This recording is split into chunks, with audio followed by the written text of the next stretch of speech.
శాసనసభలో రోజు అల్లర్లు జరుగుతుంటాయి. వీళ్ళని వాళ్ళని చెప్పుకోవడం, వాళ్ళని వీళ్ళని చెప్పుకోవడం రోజు చూస్తూనే ఉంటాం. కానీ ఏడాడన్నా వికలాంగుల పెన్షన్ కోసం మాట్లాడిన రోజు చూస్తామా?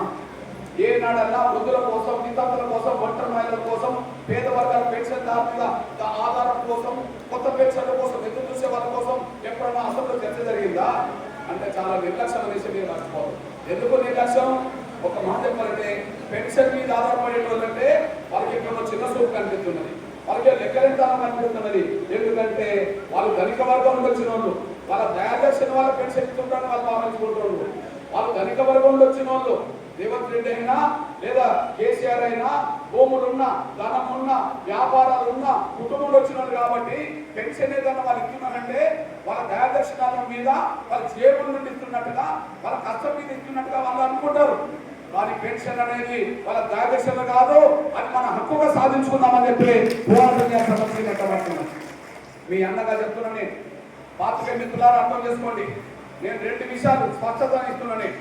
ఒకటి వికలాంగుల విషయం, 2 వృద్ధుల వితంతుల విషయం. వికలాంగుల విషయంలో నేను చెప్తున్నా, నేనేదో ఇప్పుడు వచ్చిందని చెప్పి ఇప్పటి నుంచి వికలాంగుల గురించి నేను మాట్లాడతలేను. 18 ఏళ్ల బట్టి ఎంఆర్పిఎస్ వికలాంగుల పక్షాన్ని నిలబడి పోరాటం చేస్తున్నది. 18 ఏళ్ల బట్టి వికలాంగుల పక్షాన్ని పోరాటం చేస్తున్నది. అట్లనే వృద్ధులు వితంతులకు సంబంధించిన విషయంలో నేను ఇప్పుడు మాట్లాడతలేను. 12-13 ఏళ్ళుగా వీళ్ళ పెన్షన్ పెరగాలని మాట్లాడుతున్నాం.